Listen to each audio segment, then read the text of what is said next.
Hey guys, welcome back to the Great Ace Attorney Chronicles! Resolve. In the last episode, we finished the second day of the investigation. I don't think there is a third one, but we'll see.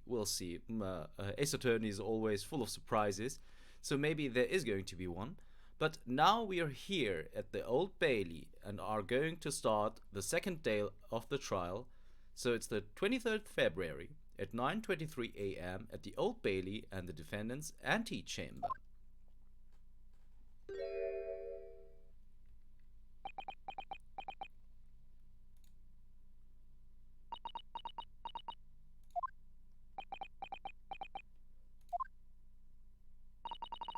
This is it then, Mr. Naruhodo?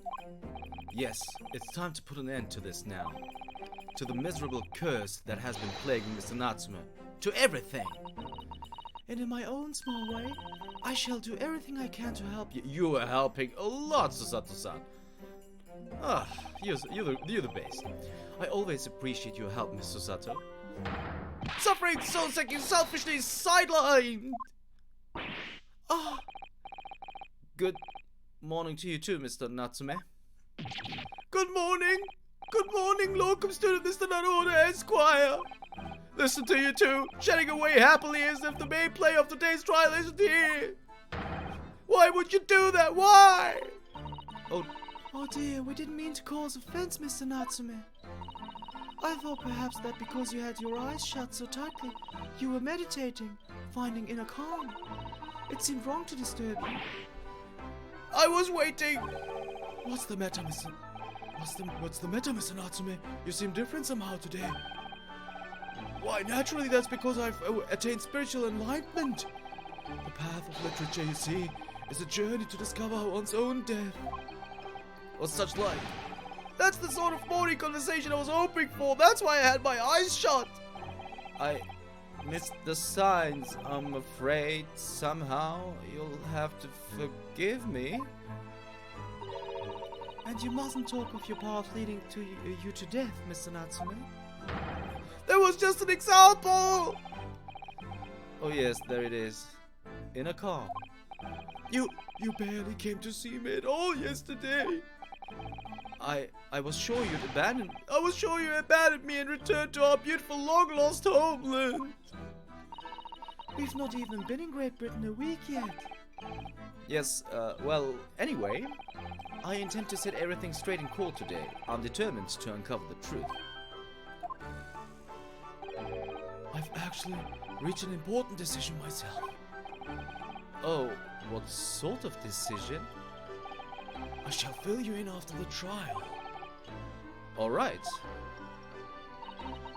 It would seem Mr. Sholmes isn't coming today after all. It's a very clever message, I think. My dear fellows, you must win this battle on your own merits.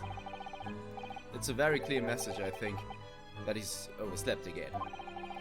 The great detective, my arch nemesis. Long may you stay away, if you ask me.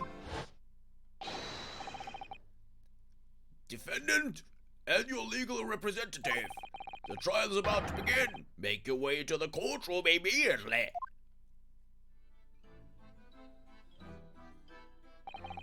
Today, once again, we face the Reaper. And when the Reaper stands for the prosecution, the defendant's fate is sealed. But I don't believe in that legend any more than I believe in Soseki-san's curse. The truth is hidden here somewhere, and I won't let it escape me. I have to keep believing in my client, and keep fighting to the very end. That's all!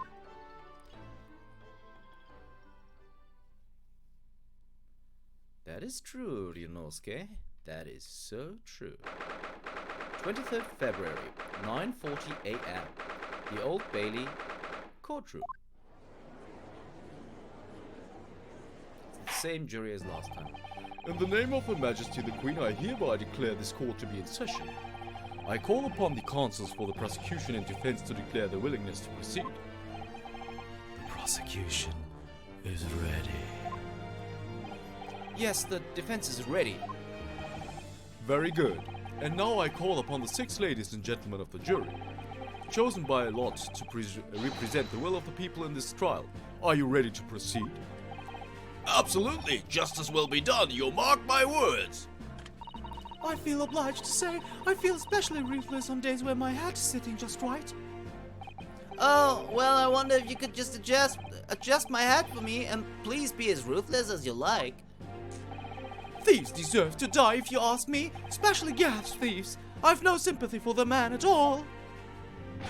Look, I said it yesterday and I'll say it again now. Don't have time for this, I've got my own problems. Oh, may the Lord show us all the light here and lead his flock to righteous verdict again today. Now, Lord Van Zeeks, what can you tell us? The prosecution's report, please, for the court, in relation to the theory expounded by the defense yesterday regarding the defendant's tea. So he does have the results.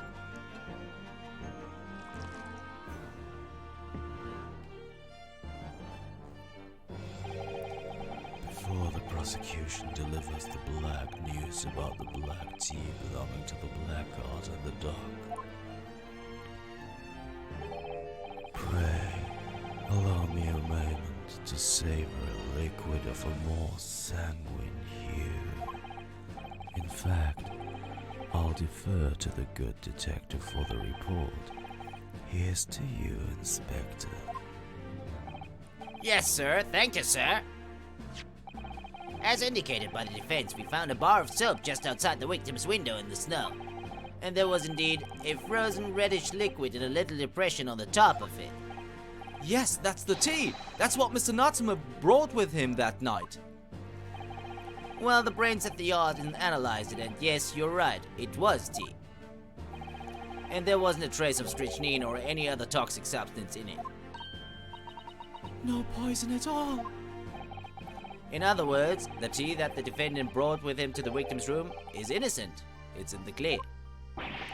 What a revelation! As I suspected. This makes it quite clear. The defendant, Mr. Soseki Natsume, is blameless here. My learned friend is jumping to conclusions again.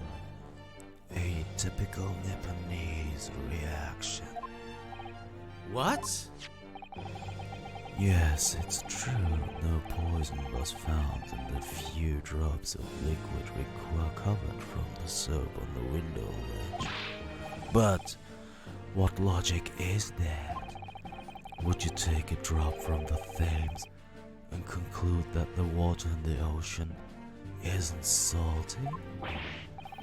My word, the water in the ocean is extremely salty, Counsel. Exactly. Unfit for drinking, just as the victim's tea was on the night in question.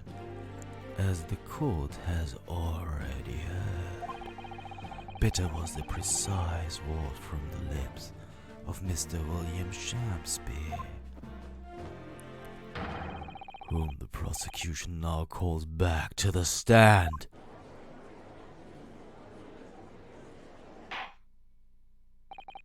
Very well, I will uphold the prosecution's request. Mr. Shakespeare? Yes, it sounds like we're going to have another confrontation with our theatrical friend. Bailiff, show Mr. Shakespeare to the stand. Oh, there he is again. Mr. William Shakespeare, the victim of this despicable crime. Oh heaven, oh hell, do you command me to remember? Forsooth, 'twas I, Shakespeare, did I have a bellyful of the foul fluid given in mine innocence. Yes, but as we revealed in yesterday's proceedings, the witness is not as innocent as we had perhaps first been led to believe. By using bars of soap such as this, he has been stealing gas from the supply company, yes. One may smile and be a villain. Forsooth, 'twas I, Shakespeare, did have a room full of the sweet fuel given That's right, fellow jurors, don't forget, this man is a rotten thief. I haven't forgotten, kept all that about the ice coins a tight secret, didn't you? You should have owned us up sooner. Arrest him, I say! Arrest him at once and let him feel the sting in my tail! Oh, indeed! By dint of vile and cowardly means have I plotted to further mine own ends, I confess. Thou wouldst not pardon my sins, of that I am sure. If you acknowledge your wrongdoing, what exactly are you doing here? Cowards die many times before their deaths. And for a coward such as I, death be well deserved. But would it that a still greater crime passeth unpunished? For yo, the hairy-faced gentleman of a farther east than Verona did contrive to poison me. But there was no poison in the tea found in your room. The police have attested to that. What the defense would assert as an inconsistency will quickly be cleared up by the witness's testimony. Is that not so, Mr. Shamspeare?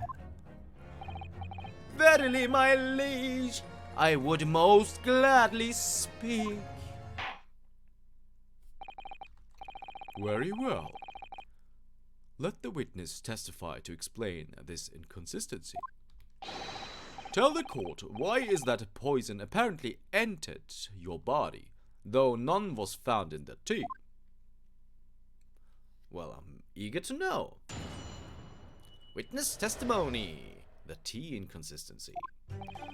The Japanese man did come to my chamber with tea brewed in a pot. 'Twas in my cup alone that the wicked miscreant secretly poured his wicked poison.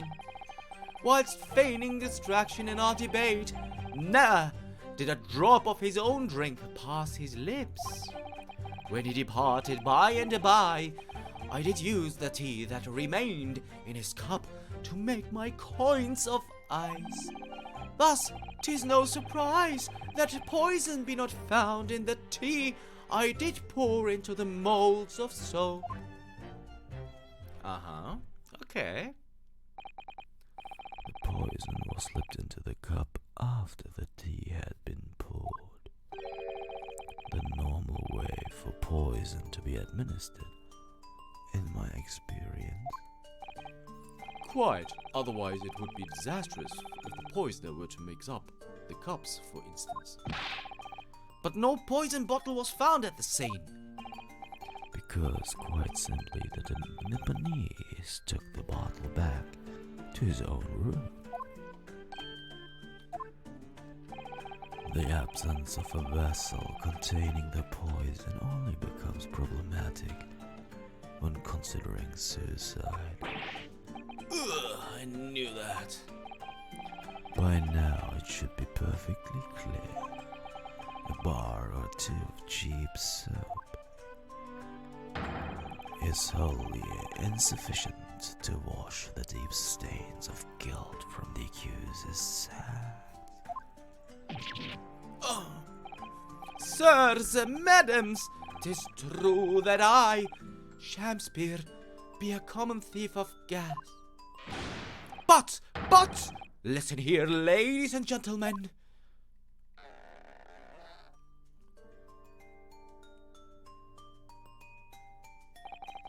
Wherefore would I lie? Verily, I have no cause, I have naught to lose. Well, I do declare. Thank you for your testimony, witness. Counsel, proceed with the cross-examination. Yes, my lord. Sorry, guys. Oh, I hate that guy. I do. The tea inconsistency. So, the Japanese man did come to my chamber with the tea brewed in a pot. Yeah, let's press you. I understand that you were already acquainted with Mr. Natsume. Is that correct? I know thee not, old man, fall to thy prayers. Do I know thee, or know thee not? Methinks 'tis all I can know that thy destiny mingles with mine. You lost me at the first thee. Zounds, sir, thou must learn the English tongue afore thou turns thy hand to lawyering. I did, but I must have missed the archaic Elizabethan lecture. Verily, and in truth, 'twas a fine flavoured brew, though a drop of poison did barb its sweetness, as the thorn doth barb the sweet rose. That, dear friends, be the simple truth. Listen to Mr. Shakespeare. He seems in even better form than he was yesterday. Either that or I'm in worse form. That fated evening, after I did dine, at Grubb's Grubbery, a local alehouse of good report, naught did pass my lips but the tainted black tea. But behold, the poison was not in the tea at first. It was in my cup alone that the wicked miscreant secretly poured his wicked poison. Hold it! Are you saying that you saw the moment when the poison was added to your tea? To have witnessed the act and then drank the tea, thou dost describe the actions of a fool. Quite so, quite so. But no one likes going thirsty, do they? Sooner would I die quenched than parched, would I have the choice. Actually, on the night in question, the water main was frozen, I believe, wasn't it? Were it not for the tea, in sooth I would sooner have died frozen than quenched or parched. Right, no ice coins means no heating. The witness had more than one brush with death on the night in question, it would seem. Remind the court, Mr. Shakespeare, as to whether the accused drank any of the tea which he brought with him. With the greatest of pleasure, my liege. Whilst feigning distraction in our debate, ne'er did I drop off his drink pistlet. Sure. Hold it! Okay. But the teacup Mr. Natsuma drank from was found completely empty at the scene. And let's not forget that the defendant's maxim, drink tea while it's hot. I did gulp from the poisoned cup that night, and in my agony did I writhe uncontrolled. In fits of pain I did knock the fellow's cup, and its contents spilt as blood from a gaping wound, methinks. Though certainly 'twas after I had made the coins of ice from his tea. An upset cup was found on the table that the victim was slumped over. There is no contradiction here. It's true, there was no tea left in either cup that we found at the scene. But still, something about this statement is troubling me.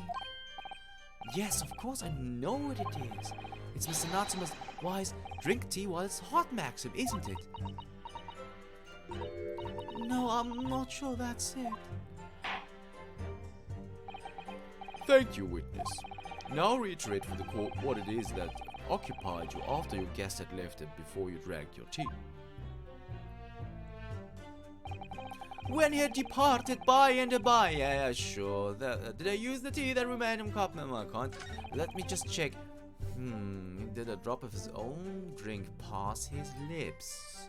So we are supposed to do something with this statement, but we want to have all the dialogue. I already read this, so let's just press it.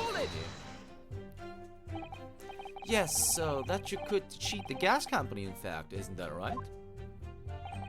To cheat or to die, 'tis life's only choice. Yes. Faith, to cheat be the wise choice, and mine occupation be not an ugly one. Prithee, Dost thou not see beauty in the simplicity of the ruse? No, I don't. And be very sure, sir, once this trial is over, Ultimate Gas will take you to task over this legal task. I shall not run. I shall not hide. Sooth to say, I have nowhere to run, nor to hide. But my lady, what wouldst thou with this pitiful player? Oh, I'll tell you what I'd like to do with you, starting with the shoddy shirt on your back. 'Tis time for a sham spear dance. What a harsh world we live in. The thieving of the gas was addressed in yesterday's proceedings. The prosecution calls on the defense not to muddy the waters with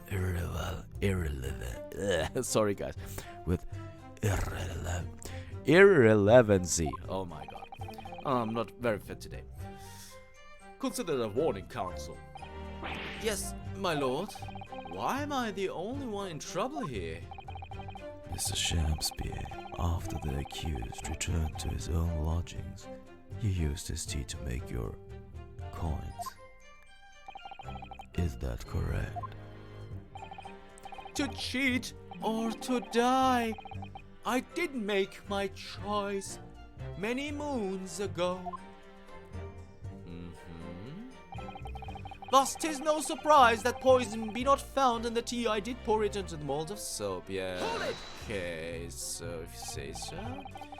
If, having first made your special coins, it was after 2 in the morning when you collapsed, that would mean you can't have drunk any tea yourself until around that time. Once ensnared by literary debate, naught else be found in the furrows of the mind. The debate about Romeo and Juliet, you mean, and who was the stronger of the two?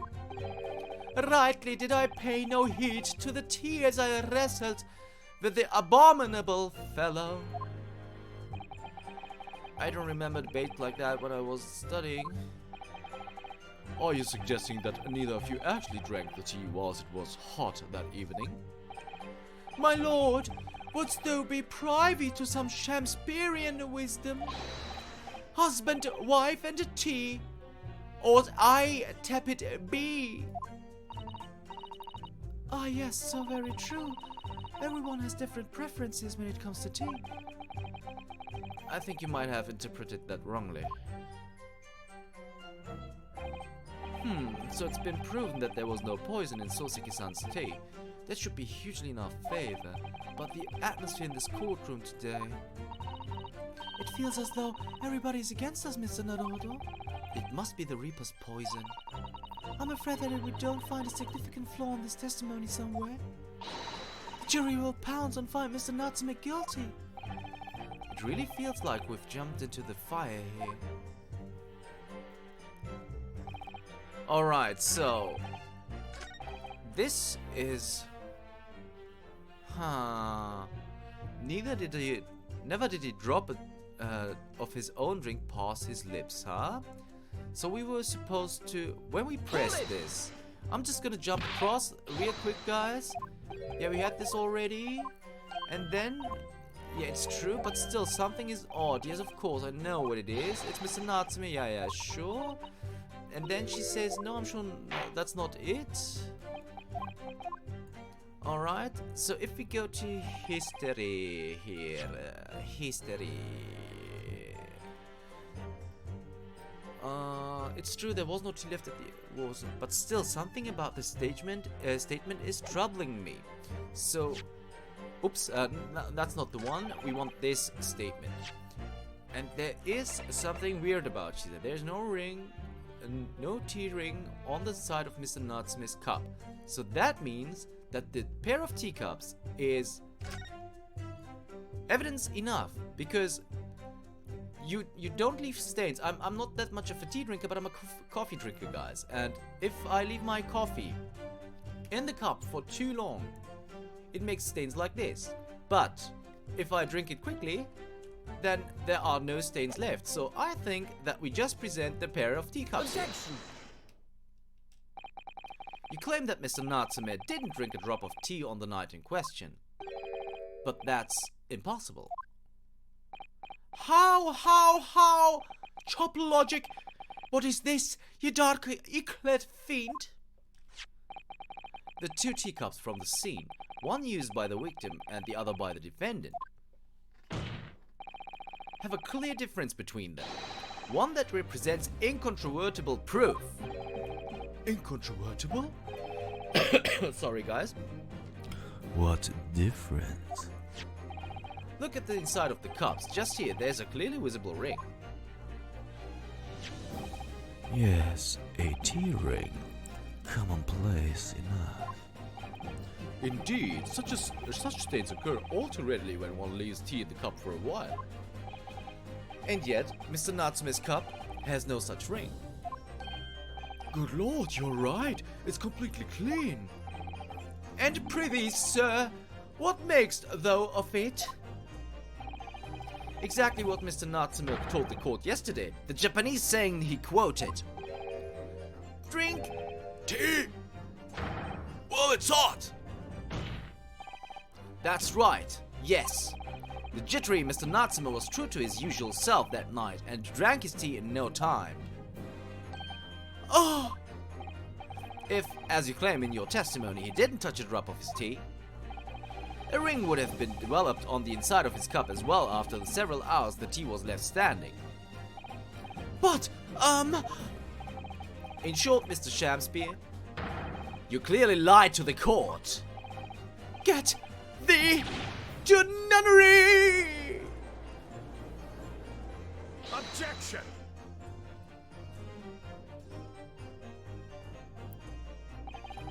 As a rule, I fill my hell out chalice up to 7 times during one trial. Sorry, I have to spoil you a little bit here. Not spoil you, but I have to take a break because this reminds me of Godot, who is the prosecutor in the third Ace Attorney game, which is Trials and Tribulations. And he drinks up to 27, 30, 100 cups of coffee each trial, so... just a side note, sorry, I just thought of that. You might want to keep that information to yourself. Yet on occasion, tedium distracts me, and I pour more times than I intended until the bottle is dry. Your drinking habits are fascinating, but irrelevant.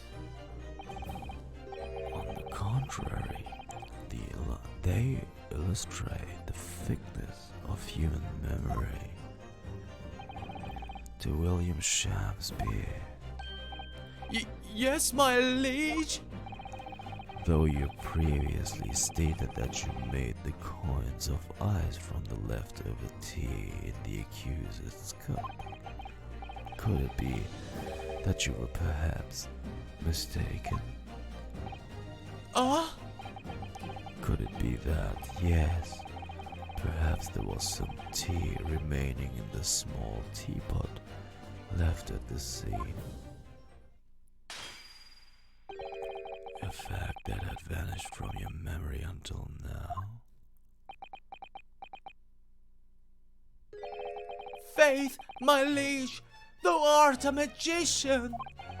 For verily, 'tis as though thou hast seen with thine own eyes that night. What?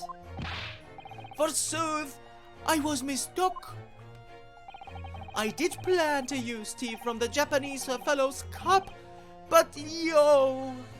I'm not sure if it's Lo or Io. It should be Io if he is going for some drama class. It seems to be Lo. Whatever. When I looked, 'twas empty. And thus did I use the dregs that festered in the teapot, as my liege did suggest. Objection! And you've just suddenly remembered now that you made a mistake before? Are we supposed to believe that? Objection! People's memories are imperfect, my learned friend. Which is why we rely on evidence instead. But in any case, it makes no difference. The victim's most recent testimony tells us two things of note. Firstly, that the poison was put in the victim's teacup only. And secondly, that the spoiled cup was not the source of the insipid ice coins that have bewitched this court. The prosecution makes a fine summary of the facts. Furthermore, that testimony remains valid and in full support of the established facts. In other words,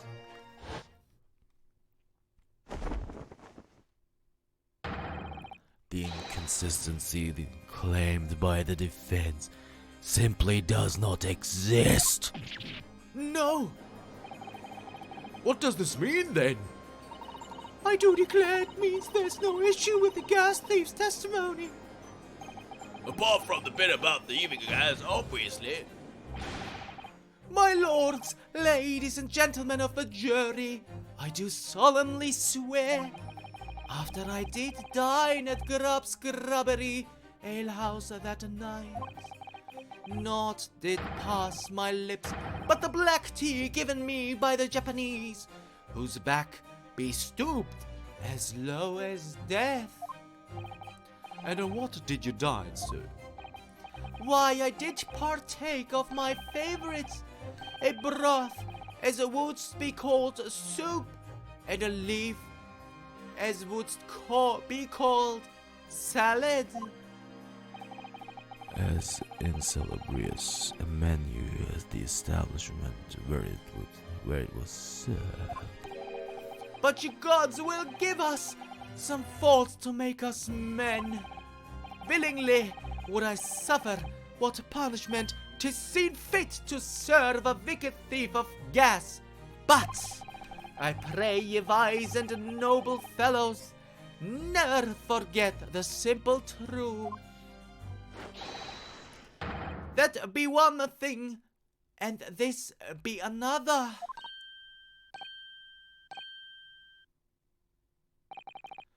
Jurors all, you humble servant Shakespeare doth entreat you, punish the Japanese fellow for his sins. My lord! If I might speak, my lord, Yes, Mr. Foreman. I believe we may have been duped by that rotten defense lawyer. By me? I do declare you may be right. We all know the waif there was making coins of ice to keep himself warm. But this lawyer that says he's stealing gas, he deserves a dose of poison, huh? He's been leading us up the garden path, that's what he's been doing. I really never said anything like that. But what we just heard from the victim there was opened by our eyes again. We've reached a decision this time, and we won't be swayed from it. The court acknowledges the position of the jury foreman and will duly hear the jury's findings. What? No! You can't yet! Ladies and gentlemen of the jury, you will state your decisions now. Guilty! Guilty. Guilty. Uh-oh. Guilty. Guilty. Guilty. So this reeks for a summation examination, huh? I hereby declare the jury to be in accord. Oh, happy day! How's this happening? My lord, the defense asserts its right to carry out a summation examination. Very well. The court upholds the defense's right. Typical. My learned friend is unable to accept the obvious truth. This trial will therefore enter its second summation examination immediately. Jurors, the court calls upon each of you to state the grounds upon which you find the defendant guilty of the crime of which he is charged. Judicial findings. Well, here we are again, guys, but we have breached the half-hour mark already. So if you want to know how we are going to sway the court this time, you'll have to tune in next time for the next episode of the Great Ace Attorney Chronicles. Resolve. See you then.